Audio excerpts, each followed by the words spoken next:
ನಮಸ್ಕಾರ, ಸುದ್ದಿ ಸಮಯ ಯೂಟ್ಯೂಬ್ ಚಾನೆಲ್ಗೆ ಸ್ವಾಗತ. ಬನ್ನಿ ರಾಜ್ಯದ ಮುಖ್ಯವಾದ ಮಾಹಿತಿಗಳನ್ನು ಡೀಟೇಲ್ ಆಗಿ ನೋಡೋಣ. ವೇದಿಕೆ ಮೇಲಿಂದ ಡಿ.ಕೆ. ಶಿವಕುಮಾರ್ ಅವರು ಗೃಹಲಕ್ಷ್ಮಿ ಯೋಜನೆ ಹಣ ಬಂತ ಎಂದಿದ್ದು, ಆಗ ಜನರು ಇಲ್ಲ ಎಂದಿದ್ದಾರೆ. ಇದೇ ಮಧ್ಯೆ ಬಿಜೆಪಿ ನಾಯಕರು ಗೃಹಲಕ್ಷ್ಮಿ ಯೋಜನೆ ವಿಚಾರ ಕುರಿತಂತೆ ಪ್ರತಿಭಟನೆ ಮಾಡಲು ಮುಂದಾಗಿದ್ದಾರೆ. ವಿಡಿಯೋನ ನೀವು ಪೂರ್ತಿಯಾಗಿ ನೋಡಿ. ಇನ್ನು ಮುಂದೆ 10 ನಿಮಿಷದಲ್ಲಿ ಆರ್ಡರ್ ಮನೆಗೆ ಬರೋದಿಲ್ಲ. ಡೆಲಿವರಿ ಬಾಯ್ಸ್ ಸುರಕ್ಷತೆಗಾಗಿ ಕೇಂದ್ರ ಸರ್ಕಾರದಿಂದ ಮಹತ್ವದ ಕ್ರಮ ಜರುಗಿಸಲಾಗುತ್ತಿದೆ. ಯಾಕೆ ಎಂಬುದನ್ನು ಕೂಡ ನೋಡೋಣ. ಇನ್ನು ರಾಜ್ಯಾದ್ಯಂತ ಶಾಲಾ ಕಾಲೇಜುಗಳಿಗೆ ರಜೆ ಘೋಷಣೆ ಮಾಡಿದ ಶಿಕ್ಷಣ ಇಲಾಖೆ. ನಿಮ್ಮ ಮನೆಯಲ್ಲೂ ಕೂಡ ವಿದ್ಯಾರ್ಥಿಗಳಿದ್ರೆ ಈ ಮಾಹಿತಿ ಪೂರ್ತಿಯಾಗಿ ನೋಡಿ. ಇನ್ನು ಮತ್ತೊಂದೆಡೆಯಲ್ಲಿ ಎಲ್ಲಾ ವಾಹನ ಚಾಲಕರಿಗೆ ಶಾಕ್ ಕೊಟ್ಟ ಸರ್ಕಾರ. ಇನ್ನು ಮುಂದೆ ಟ್ರಾಫಿಕ್ ನಿಯಮ ಉಲ್ಲಂಘಿಸಿದ್ರೆ ಕೇವಲ ದಂಡ ಮಾತ್ರವಲ್ಲ, FIR ಕೂಡ ಹಾಕ್ತಾರಂತೆ. ಎಲ್ಲ ಮಾಹಿತಿಗಳನ್ನ ಡೀಟೇಲ್ ಆಗಿ ನೋಡೋಣ. ಅದಕ್ಕೂ ಮೊದಲು ನೀವು ನಮ್ಮ ಚಾನಲ್ಗೆ ಮೊದಲು ಬಾರಿ ಭೇಟಿ ಕೊಡುತ್ತಿದ್ರೆ ದಯವಿಟ್ಟು ಸುದ್ದಿ ಸಮಯ ಯೂಟ್ಯೂಬ್ ಚಾನಲ್ಗೆ ಸಬ್ಸ್ಕ್ರೈಬ್ ಆಗಿ ಪಕ್ಕದಲ್ಲಿ ಕಾಣಿಸೋ ಗಂಟೆ ಒತ್ತಿ. ಇದರಿಂದ ರಾಜ್ಯದ ಮುಖ್ಯವಾದ ಮಾಹಿತಿಗಳು ನಿಮಗೆ ಸಿಗುತ್ತವೆ. ವಿಡಿಯೋಗೆ ಲೈಕ್ ಮಾಡಿ ಮತ್ತು ವಿಡಿಯೋ ಪೂರ್ತಿಯಾಗಿ ಕೊನೆವರೆಗೂ ನೋಡಿ. ಬನ್ನಿ ಸ್ನೇಹಿತರೆ, ಎಲ್ಲ ಮುಖ್ಯವಾದ ಮಾಹಿತಿಗಳನ್ನು ಡೀಟೇಲ್ ಆಗಿ ನೋಡೋಣ. ನೀವು ಕೂಡ ಗೃಹಲಕ್ಷ್ಮಿ ಯೋಜನೆ ಫಲಾನುಭವಿಗಳಾಗಿದ್ರೆ ಜನವರಿ ತಿಂಗಳಲ್ಲಿ ನಿಮ್ಮ ಖಾತೆಗೆ 2,000 ರೂಪಾಯಿ ಜಮಾವಾಯ್ತಾ? ಕಮೆಂಟ್ ಮಾಡಿ ಸ್ನೇಹಿತರೆ. ಹೌದು, ಹಣಕಾಸು ಇಲಾಖೆಯ ಪ್ರಕಾರ ಡಿಸೆಂಬರ್ 16ರಿಂದಲೇ ಸೆಪ್ಟೆಂಬರ್ ತಿಂಗಳ 24ನೇ ಕಂತು ಬಿಡುಗಡೆ ಮಾಡಲಾಗ್ತಾ ಇದೆ. ಉತ್ತರ ಕರ್ನಾಟಕದ ಕೆಲ ಜಿಲ್ಲೆಗಳಿಗೆ ಸೆಪ್ಟೆಂಬರ್ ತಿಂಗಳ ಬಾಕಿ ಕಂತು ಜಮಾ ಆಗಿರುವುದು ಕೂಡ ವರದಿಯಾಗಿದೆ. ಈಗ ಇದೇ ಮಧ್ಯೆ ಕಾರ್ಯಕ್ರಮವೊಂದರಲ್ಲಿ ವೇದಿಕೆ ಮೇಲೆ ಡಿ.ಕೆ. ಶಿವಕುಮಾರ್ ಅವರು ಗೃಹಲಕ್ಷ್ಮಿ ಯೋಜನೆ ಹಣ ಬಂತ ಎಂದು ಕೇಳಿದ್ದು, ಆಗ ಕೆಲ ಮಹಿಳೆಯರು ಕೈ ತೋರಿಸುವ ಮೂಲಕ ಇಲ್ಲ ಎಂದು ಸೂಚಿಸಿದ್ದಾರೆ. ಹೌದು ಸ್ನೇಹಿತರೆ, ಗ್ಯಾರಂಟಿ ಯೋಜನೆಗಳು ನಿಮಗೆ ತಲುಪುತ್ತಿದೆ ಅಲ್ವಾ? 2,000 ರೂಪಾಯಿ ನಿಮಗೆ ಜಮೆ ಆಗುತ್ತಿದೆ ಇಲ್ವಾ ಎಂದು ಡಿ.ಕೆ. ಶಿವಕುಮಾರ್ ಅವರು ವೇದಿಕೆ ಮೇಲಿಂದ ಕೇಳಿದ್ದು, ಆಗ ಕೆಲ ಮಹಿಳೆಯರು ಇಲ್ಲ ಎಂದು ಕೈ ತೋರಿಸುವ ಮೂಲಕ ಪ್ರತಿಕ್ರಿಯೆ ಕೊಟ್ಟಿದ್ದಾರೆ. ಸದ್ಯ ಇದೇ ಒಂದು ವಿಡಿಯೋ ವೈರಲ್ ಆಗುತ್ತಿದ್ದಂತೆ ಬಿಜೆಪಿ ಹಂಚಿಕೊಂಡು ಟೀಕೆ ಮಾಡಿದೆ. ಹೌದು, ಇತ್ತೀಚೆಗೆ ಕಾರ್ಯಕ್ರಮವೊಂದರಲ್ಲಿ ಭಾಗಿಯಾಗಿದ್ದಂತ ಡಿ.ಕೆ. ಶಿವಕುಮಾರ್ ಅವರು ಗೃಹಲಕ್ಷ್ಮಿ ಯೋಜನೆ ಹಣ ಬರ್ತಿದೆಯೋ ಇಲ್ಲೋ ಎಂದು ಜನರನ್ನ ಉದ್ದೇಶಿಸಿ ಪ್ರಶ್ನೆ ಮಾಡಿದ್ದು, ಇದಕ್ಕೆ ಕೆಲ ಸಭೆಯಲ್ಲಿದ್ದಂತ ಮಹಿಳೆಯರು ಇಲ್ಲ ಇಲ್ಲ ಎಂದು ಕೈ ತೋರಿಸಿದ್ದಾರೆ. ಸದ್ಯ ಇದೇ ಒಂದು ವಿಚಾರ ಹಂಚಿಕೊಂಡು ಬಿಜೆಪಿ ಸಾಮಾಜಿಕ ಜಾಲತಾಣದಲ್ಲಿ ವ್ಯಂಗ್ಯವಾಡಿದೆ. ಹೌದು ಸ್ನೇಹಿತರೆ, ನೀವು ಸ್ಕ್ರೀನ್ ಮೇಲೆ ಒಂದು ಟ್ವೀಟ್ ನೋಡುತ್ತಿರಬಹುದು. ಇದು ಬಿಜೆಪಿ ಕರ್ನಾಟಕ ಮಾಡಿದ ಟ್ವೀಟ್ ಆಗಿದೆ. ಅಂದುಕೊಂಡಿದ್ದು ಒಂದು, ಆಗಿದ್ದು ಇನ್ನೊಂದು. ಗೃಹಲಕ್ಷ್ಮಿ ಯೋಜನೆ ಹಣ ಬರ್ತಿದೆ ತಾನೆ ಅಂತ ಬಿಲ್ಡಪ್ ತೆಗೆದುಕೊಂಡು ಕೇಳಿದ ಡಿ.ಕೆ. ಶಿವಕುಮಾರ್ ಅವರಿಗೆ ಮಹಿಳೆಯರು ಮುಖದ ಮೇಲೆ ಹೊಡೆದಂತೆ ಇಲ್ಲ ಇಲ್ಲ ಇಲ್ಲ ಅಂದಿದ್ದಾರೆ. ಇದಕ್ಕಿಂತ ದೊಡ್ಡ ಸಾಕ್ಷಿ ಬೇಕೇ ಕಾಂಗ್ರೆಸ್ ಆಡಳಿತದ ವೈಫಲ್ಯಕ್ಕೆ ಎಂದು ಬಿಜೆಪಿ ಈಗ ಪ್ರಶ್ನೆ ಮಾಡುವ ಮೂಲಕ ತಿರುಗೇಟು ಕೊಟ್ಟಿದೆ. ಜನರೇ ಬುದ್ಧಿ ಕಲಿಸುತ್ತಿದ್ದಾರೆ, ಇನ್ನಾದರೂ ಎಚ್ಚೆತ್ತುಕೊಳ್ಳಿ ಎಂದು ಬಿಜೆಪಿಯು ಕಾಂಗ್ರೆಸ್ಗೆ ಟ್ವೀಟ್ ಮಾಡುವ ಮೂಲಕ ಎಚ್ಚರಿಕೆ ಕೊಟ್ಟಿದೆ ಸ್ನೇಹಿತರೆ. ಹೌದು, ಈಗ ಲಕ್ಷಾಂತರ ಫಲಾನುಭವಿಗಳು ಗೃಹಲಕ್ಷ್ಮಿ ಯೋಜನೆಗಾಗಿ ಕಾದು ಕುಳಿತಿದ್ದಾರೆ. ಒಂದಲ್ಲ ಎರಡಲ್ಲ, 4 ತಿಂಗಳ ಕಂತು ಜಮೆ ಆಗಬೇಕು. ಹೌದು, ಸೆಪ್ಟೆಂಬರ್, ಅಕ್ಟೋಬರ್, ನವೆಂಬರ್, ಡಿಸೆಂಬರ್ ಈ 4 ತಿಂಗಳು ಅಲ್ಲದೆ 2025 ಪ್ರಾರಂಭದ ಫೆಬ್ರವರಿ ಮತ್ತು ಮಾರ್ಚ್ ತಿಂಗಳ ಕಂತು ಕೂಡ ಕೆಲವರಿಗೆ ಜಮೆ ಆಗಿಲ್ಲ. ಹಾಗಾಗಿ ಈಗ ಬಿಜೆಪಿಯು ಪ್ರತಿಭಟನೆ ಮಾಡಲು ಕೂಡ ಮುಂದಾಗಿದೆ. ಹೌದು ಸ್ನೇಹಿತರೆ, ಸರಿಯಾದ ಸಮಯಕ್ಕೆ ಗೃಹಲಕ್ಷ್ಮಿ ಯೋಜನೆ ಹಣ ಬಾರದ ಹಿನ್ನೆಲೆಯಲ್ಲಿ ಕೆಲವು ತಿಂಗಳಿನಿಂದ ಬಾಕಿ ಉಳಿದುಕೊಂಡ ಪರಿಣಾಮ ಇದೀಗ ಗೃಹಲಕ್ಷ್ಮಿ ಯೋಜನೆ ಹಣ ಬಿಡುಗಡೆಗೆ ಒತ್ತಾಯಿಸಿ ಬಿಜೆಪಿ ಹುಬ್ಬಳ್ಳಿಯಲ್ಲಿ ಬೃಹತ್ ಸಮಾವೇಶ ಮಾಡಲು ಮುಂದಾಗಿದೆ ಸ್ನೇಹಿತರೆ. ಹೌದು, ಈ ಒಂದು ಸಮಾವೇಶಕ್ಕೆ ಮಹಿಳಾ ಮಣಿಯರನ್ನೇ ಕಣಕ್ಕಿಳಿಸಲು ಬಿಜೆಪಿ ಪ್ಲಾನ್ ಮಾಡಿದೆ. ಮಹಿಳೆಯರನ್ನೇ ಅಸ್ತ್ರವಾಗಿಟ್ಟುಕೊಂಡು ಬಿಜೆಪಿ ಗೃಹಲಕ್ಷ್ಮಿ ಯೋಜನೆ ಹಣ ಬಿಡುಗಡೆ ಮಾಡುವಂತೆ ಒತ್ತಾಯಿಸಿ ಹೋರಾಟ ಮಾಡಲು ಈಗ ಮುಂದಾಗಿದೆ ಸ್ನೇಹಿತರೆ. ಬನ್ನಿದೀಗ ಮತ್ತೊಂದು ಮುಖ್ಯವಾದ ಮಾಹಿತಿಗೆ ಹೋಗೋಣ.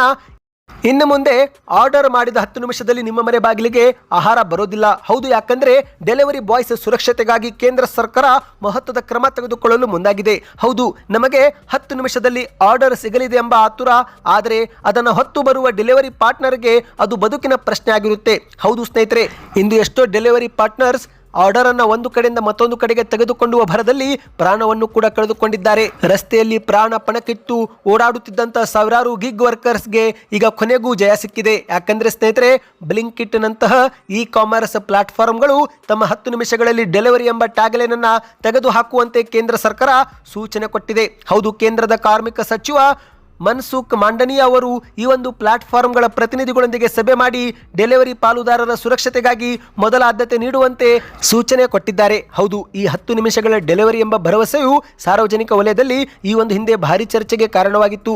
ಕೇವಲ 10 ನಿಮಿಷದಲ್ಲಿ ತಲುಪಿಸುವ ಒತ್ತಡದಿಂದಾಗಿ ಡೆಲಿವರಿ ಬಾಯ್ಸು ರಸ್ತೆ ಅಪಘಾತಗಳಿಗೆ ಈಡಾಗುತ್ತಿದ್ರು ಮತ್ತು ಅವರ ಜೀವಕ್ಕೂ ಕೂಡ ಅಪಾಯವಿದ್ದು, ಹಾಗಾಗಿ ಅನೇಕರು ಆಕ್ಷೇಪ ವ್ಯಕ್ತಪಡಿಸಿದ ಬೆನ್ನಲ್ಲೇ ಕೊನೆಗೂ ಈಗ ಕೇಂದ್ರ ಸರ್ಕಾರ ಈ ಬಗ್ಗೆ ಸಭೆ ಮಾಡಿ ಇನ್ನು ಮುಂದೆ 10 ನಿಮಿಷ ಎನ್ನುವ ಟ್ಯಾಗ್ಲೈನ್ ಅನ್ನೇ ತೆಗೆದುಹಾಕಿ ಎಂದು ಎಲ್ಲ ಒಂದು ಇ ಕಾಮರ್ಸ್ ಪ್ಲಾಟ್ಫಾರ್ಮ್ಗಳಿಗೆ ಸೂಚನೆ ಕೊಟ್ಟಿದೆ ಸ್ನೇಹಿತರೆ. ಬನ್ನಿ ಇದೀಗ ಮತ್ತೊಂದು ಮಾಹಿತಿಗೆ ಹೋಗೋಣ. ಅದಕ್ಕಿಂತ ಮೊದಲು ನಿಮ್ಮ ಮನೆಯಲ್ಲಿ ಶಾಲೆ ಅಥವಾ ಕಾಲೇಜಿಗೆ ಹೋಗುವ ವಿದ್ಯಾರ್ಥಿಗಳಿದ್ರೆ ಕಮೆಂಟ್ ನಲ್ಲಿ ಯಾವ ತರಗತಿಯಲ್ಲಿ ಓದುತ್ತಿದ್ದಾರೆ ಕಮೆಂಟ್ ಮಾಡಿ. 2025ಕ್ಕೆ ಬಾಯ್ ಬಾಯ್ ಹೇಳಿ 2026ರ ಹೊಸ ವರ್ಷವನ್ನ ಎಲ್ಲರೂ ಬರಮಾಡಿಕೊಂಡಿದ್ದು, ಈಗ ಹೊಸ ವರ್ಷದ ಸಂಭ್ರಮ ಮುಗಿಯುತ್ತಿದ್ದಂತೆ ಎಲ್ಲರ ಕಣ್ಣು ಹೊಸ ವರ್ಷದ ಮೊದಲ ಹಬ್ಬವಾಗಿರುವ ಮಕರ ಸಂಕ್ರಾಂತಿಯ ಮೇಲೆ ಬಿದ್ದಿದೆ. ಹೌದು ಸ್ನೇಹಿತರೆ, ಎಳ್ಳು ಬೆಲ್ಲ ಹಂಚುವ ಸಂಭ್ರಮ ಒಂದೆಡೆ ಆದರೆ ಇತ್ತ ಹುಟ್ಟೂರಿಗೆ ಹೋಗಿ ಹಬ್ಬ ಆಚರಿಸಬೇಕು ಎಂದು ಪೋಷಕರು, ಕೆಲಸ ಮಾಡುವವರು, ಮಕ್ಕಳು ಮತ್ತು ಹಲವರು ರಜೆಗಾಗಿ ಪ್ಲಾನ್ ಮಾಡ್ತಿದ್ದಾರೆ. ಕರ್ನಾಟಕದಲ್ಲಿ ಮಕರ ಸಂಕ್ರಾಂತಿ ಹಬ್ಬದ ಸಂಭ್ರಮ ಮನೆ ಮಾಡಿದೆ. ಧಾರ್ಮಿಕ ಆಚರಣೆಗಳಲ್ಲಿ ಮಕರ ಸಂಕ್ರಾಂತಿ ಹಬ್ಬಕ್ಕೆ ಬಹಳ ಮಹತ್ವ ನೀಡಲಾಗುತ್ತಿದ್ದು, ಪ್ರತಿ ವರ್ಷವೂ ಕೂಡ ಸಾಮಾನ್ಯವಾಗಿ ಜನವರಿ 14ರಂದು ಮಕರ ಸಂಕ್ರಾಂತಿಯನ್ನು ಆಚರಿಸಲಾಗುತ್ತೆ. ಆದರೆ ಈ ಬಾರಿಯೂ ಕೂಡ ಹಿಂದೂ ಕ್ಯಾಲೆಂಡರ್ ಪ್ರಕಾರ ಜನವರಿ 14ರಂದೇ ಮಕರ ಸಂಕ್ರಾಂತಿ ಹಬ್ಬ ಆಚರಿಸಲಾಗುತ್ತಿದೆ. ಆದರೆ ಇಲ್ಲಿ ಒಂದು ಪ್ರತಿ ವರ್ಷದಂತೆ ಈ ವರ್ಷ ಶಾಲಾ ಕಾಲೇಜುಗಳಿಗೆ ರಜೆ ಯಾವಾಗ ಎನ್ನುವ ಪ್ರಶ್ನೆ ಮೂಡಿದ್ದು, ಈ ಎಲ್ಲ ಗೊಂದಲಕ್ಕೆ ಈಗ ಬ್ರೇಕ್ ಬಿದ್ದಿದೆ. ಹೌದು ಸ್ನೇಹಿತರೆ, ಕೆಲವು ಶಿಕ್ಷಣ ಸಂಸ್ಥೆಗಳಲ್ಲಿ ಜನವರಿ 14 ರಜೆ ನೀಡಿದರೆ ಕೆಲವು ಸಂಸ್ಥೆಗಳಲ್ಲಿ ಜನವರಿ 15 ಎಂದು ರಜೆ ಕೊಡಲಾಗಿದೆ. ಆದರೆ ಸ್ನೇಹಿತರೆ, ಈಗ ಇಲ್ಲಿ ಶೈಕ್ಷಣಿಕ ಕ್ಯಾಲೆಂಡರ್ ಪ್ರಕಾರ ಜನವರಿ 15 ಗುರುವಾರದಂದು ಶಾಲಾ ಕಾಲೇಜುಗಳಿಗೆ ಅಧಿಕೃತವಾಗಿ ರಜೆ ಘೋಷಣೆ ಮಾಡಲಾಗಿದೆ. ಹೌದು, ಕೆಲವು ಖಾಸಗಿ ಸಂಸ್ಥೆಗಳು ಮಾತ್ರ ಜನವರಿ 14 ಎಂದು ಘೋಷಣೆ ಮಾಡಿದ್ದಾರೆ. ಆದರೆ ಶೈಕ್ಷಣಿಕ ಇಲಾಖೆ ಏನಿದೆ ಜನವರಿ 15 ಎಂದು ಹೇಳಲಾಗುತ್ತಿದೆ. ಸ್ನೇಹಿತರೆ, ಶಾಲೆಗಳಲ್ಲಿ ಮಕರ ಸಂಕ್ರಾಂತಿ ಪ್ರಯುಕ್ತ ಜನವರಿ 15ರಂದು ರಜೆ ಘೋಷಣೆ ಮಾಡಲಾಗಿದೆ. ಸ್ನೇಹಿತರೆ, ಮಕರ ಸಂಕ್ರಾಂತಿ ಪ್ರಯುಕ್ತ ಶಾಲಾ ಕ್ಯಾಲೆಂಡರ್ನಲ್ಲಿ ತಿಳಿಸಲಾದ ಜನವರಿ 14 ರಜಾ ದಿನವನ್ನ ಬದಲಾವಣೆ ಮಾಡಿದ್ದು, ಈಗ ಮಕರ ಸಂಕ್ರಾಂತಿ ಪ್ರಯುಕ್ತ 14ರ ಬದಲಿಗೆ 15ರಂದು ರಜೆ ಘೋಷಣೆ ಮಾಡಲಾಗಿದೆ. ಸ್ನೇಹಿತರೆ, ನಿಮ್ಮ ಒಂದು ಮಕ್ಕಳು ಕೂಡ ಶಾಲೆಗೆ ಹೋಗುತ್ತಿದ್ರೆ ಯಾವಾಗ ಅವರಿಗೆ ರಜೆ ಘೋಷಣೆ ಮಾಡಿದ್ದಾರೆ ಎಂಬುದನ್ನು ನೀವು ಕಮೆಂಟ್ ಮಾಡಿ ನಮಗೆ ತಿಳಿಸಿ. ಇದರಿಂದ ಒಂದು ಉತ್ತಮ ಫೀಡ್ಬ್ಯಾಕ್ ಸಿಗುತ್ತೆ. ಅಂದ ಹಾಗೆ ಈ ಸಮಯದಲ್ಲಿ ಬ್ಯಾಂಕುಗಳು ಕೂಡ ರಜೆ ಇರಲಿದೆ. ಹೌದು, ರಜಾ ದಿನಗಳು ರಾಜ್ಯದಿಂದ ರಾಜ್ಯಕ್ಕೆ ಬದಲಾಗಿದೆ. ಸ್ನೇಹಿತರೆ, ಈಗ ಕರ್ನಾಟಕದಲ್ಲಿ ಜನವರಿ 15ಕ್ಕೆ ಈ ಒಂದು ಬ್ಯಾಂಕುಗಳು ಸಹ ಬಂದಿರಲಿದೆ. ಅದೇ ರೀತಿ ಷೇರು ಮಾರುಕಟ್ಟೆಯೂ ಸಹ ಜನವರಿ 15ಕ್ಕೆ ಬಂದಿರಲಿದೆ ಎಂದು ಹೇಳಲಾಗಿದೆ. ಬನ್ನಿ ಇದೀಗ ಮತ್ತೊಂದು ಮುಖ್ಯವಾದ ಮಾಹಿತಿಗೂ ಹೋಗೋಣ. ಎಲ್ಲ ವಾಹನ ಚಾಲಕರಿಗೆ ಶಾಕಿಂಗ್ ಸುದ್ದಿ. ಇನ್ನು ಮುಂದೆ ಟ್ರಾಫಿಕ್ ನಿಯಮ ಉಲ್ಲಂಘಿಸಿದರೆ ಕೇವಲ ಜೇಬಿಗೆ ಕತ್ತರಿ ಮಾತ್ರ ಬೀಳೋಲ್ಲ, ಬದಲಿಗೆ FIR ಕೂಡ ಹಾಕ್ತಾರಂತೆ. ಹೌದು, ಸಂಚಾರ ನಿಯಮಗಳನ್ನು ಗಾಳಿಗೆ ತೂರುವ ವಾಹನ ಸವಾರರಿಗೆ ಸರ್ಕಾರ ಶಾಕ್ ಕೊಟ್ಟಿದೆ. ಮೊಂಡುತನ ತೋರಿಸಿ ಹೆಂಗೆ ಬೇಕೋ ಹಂಗೆ ವಾಹನ ಇನ್ನು ಮುಂದೆ ಚಲಾಯಿಸಿದ್ರೆ FIR ಕೂಡ ಬೀಳಲಿದೆ. ಹೌದು, ಸಂಚಾರ ನಿಯಮ ಪಾಲನೆ ಮಾಡದಿದ್ರೆ ದಂಡವಷ್ಟೇ ಅಲ್ಲ, ಕೇಸ್ ಕೂಡ ದಾಖಲಾಗುತ್ತಂತೆ. ಸ್ನೇಹಿತರೆ, ನಿಯಮ ಉಲ್ಲಂಘಿಸಿದವರ ವಿರುದ್ಧ FIR ದಾಖಲಿಸಲು ಬೆಂಗಳೂರು ನಗರದ ಪೊಲೀಸರು ಇದೀಗ ಮುಂದಾಗಿದ್ದಾರೆ. ಹೌದು, ವಿಶೇಷವಾಗಿ ರಾಜಧಾನಿಯಲ್ಲಿ ವಾಹನ ಚಲಾಯಿಸುವವರಿಗೆ ಇದೊಂದು ಶಾಕಿಂಗ್ ಸುದ್ದಿಯಾಗಿದೆ.